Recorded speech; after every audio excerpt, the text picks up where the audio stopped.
21শে ফেব্রুয়ারিতে আমরা আমাদের ভালোবাসা জানিয়েছি শহীদ মিনারে। এখন সেই ভালোবাসার গন্ধে শহীদ মিনারের সামনে কেউ দাঁড়াতে পারে না।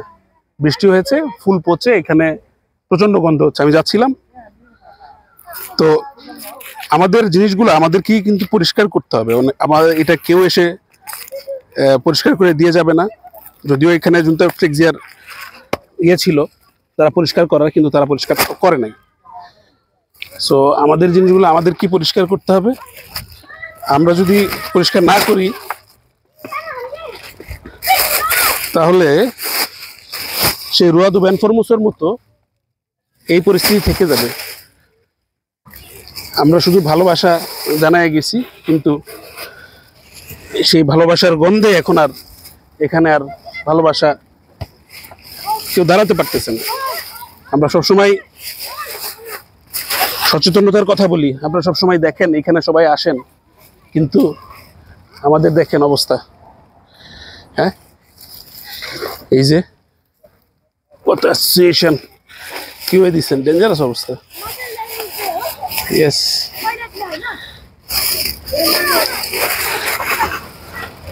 আপনাদের ভালোবাসে না গন্ধ, প্লাস মিউনিসিপ্যালিটি পরিষ্কার করার কথা, কিন্তু তাদের কোনো খবর নাই। বাসার মাস শেষ তো না, ভালোবাসা শেষ। আজকে 1 মার্চ, প্রথম রোজা। বাচ্চাদের নিয়ে খেলতে আসছিলাম। সো ভিডিও করার অর্থ এমনটা না যে শো অফ করার বিষয় না, যে আপনি এটা আপনাদেরকে অ্যাওয়ারনেস। হয়তো আজকে আমি করতেছি, আজকে এটা হতে পারে, অন্য আরো অনেক কিছু হতে পারে। ডেঞ্জারাস অবস্থা, পোকা হয়ে গেছে। দেখেন কি অবস্থা। আমরা কিভাবে সবাই আমরা ধারণ করি দেশকে, না? কিন্তু সত্যিকার অর্থে আমরা কিভাবে এগুলো করতে পারি, অনেক জিনিস। এবং আমি যিনি ভিডিও করতেছেন তিনি হচ্ছেন যে পিছনে, হয়তো আপনি দেখবেন, ভাই please show it. Yeah, what is this? This is very bad for us. আজকে বাসার শহীদরা কি ভাবছেন, না? দায়িত্ব ফুল দিয়ে গেছেন, কিন্তু দায়িত্ব তো সবাইকে নিতে হবে। আপনি যদি দায়িত্ব না নেন তাহলে অবহেলা করবি। যেমনটা আমাদের রুয়াদু বেনফরমোসকে ফেলে রাখা হয়েছে এরকম ডাস্টবিন ভাবে, কেউ খেয়াল করে না। এখানে পাশার যাওয়ার সময় পার্কে বাচ্চাকে নিয়ে খেলতে আসছিলাম, কিন্তু গন্ধে আসলাম এখানে। আসার পর গন্ধে যে পাড়া দেওয়া যাইতেছে না।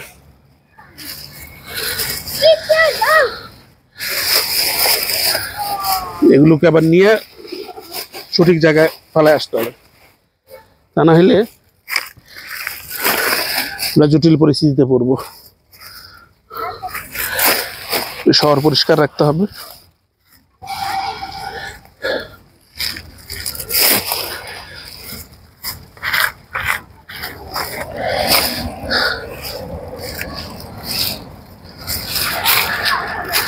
এই যে আর অল্প একটু, আর একটা বড় তোড়া আছে, এটা ফেলে দিলেই শেষ। এটাকে আমরা দেখি ভেঙে তারপরে ফেলতে হবে। এটা ভাঙতে হবে, কারণ এটা অনেক বড়, তো এটা বড়, ভেঙে ফেলতে হবে।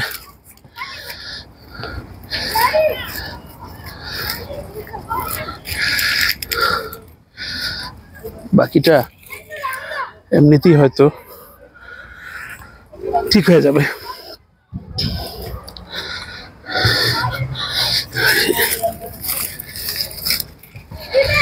এই যে দেখেন, হয়তো আগামী বছর আবার সবাই ফুল দিবেন। আমার ভিডিও করার অর্থই ছিল এটা, যে খেয়াল করবেন যাতে আমরা আমাদের যে গর্বের একটা জায়গা সেটা যাতে পরিষ্কার থাকে। যেমন দেশ পরিষ্কার হচ্ছে, এমনি যাতে আমরা এগুলো পরিষ্কার করতে পারি। এই এই যে দেখেন এখানে, এই যে এখানে এখানে একটা মনুমেন্ট আছে, লেখা আছে, বিভিন্ন ভাষায় লেখা আছে। মানুষজন যখন, টুরিস্টরা যখন এখানে পাস হয়, তারা কিন্তু এই লেখাগুলো পড়ে, তারা দেখতে চায়। তো সেই জায়গায় যদি এরকম পচা বাসি গাছগুলো থাকে, তখন কেমনটা হয়। তো মূলত আমি আসলে বারবারই বলছিলাম যে আসলে এই ভিডিও কোনো শো অফ করার জন্য ভিডিও না। যখন যেই সময় আপনি যা দেখবেন, আপনার দায়িত্ব একজন বাংলাদেশি হিসাবে, একজন সুনাগরিক হিসেবে আপনার সেই কাজটা সম্পন্ন করা। আর এই দায়িত্ব মিউনিসিপ্যালিটি ছিল, মিউনিসিপ্যালিটি করে নাই। কিন্তু আমরা যারা দেখছি বা আমরা যারা দায়িত্ব নিছি, আমাদের তো খোঁজ নিতে হবে যে আমি একটা জিনিস যে ফেলে গেলাম, এই যে ফুল যে এখানে ফেলে গেলাম, এই ফুল কি পরিষ্কার হয়েছে কিনা, এটা কে নিবে, আমি তো এখানে দিয়ে গেলাম, এটা কে নিবে, মিউনিসিপ্যালিটি কি সেভাবে জানানো হয়েছে? যাই হোক, অত বড় করতে চাই না। আশা করছি সবাই খেয়াল রাখবেন, আমাদের নিজেদের জিনিসগুলোকে নিজেরাই খেয়াল করতে হবে, তাহলে দেশের দুর্নাম, দেশের স্বাধীনতা সবকিছু সমুন্নত থাকবে। ধন্যবাদ সবাইকে।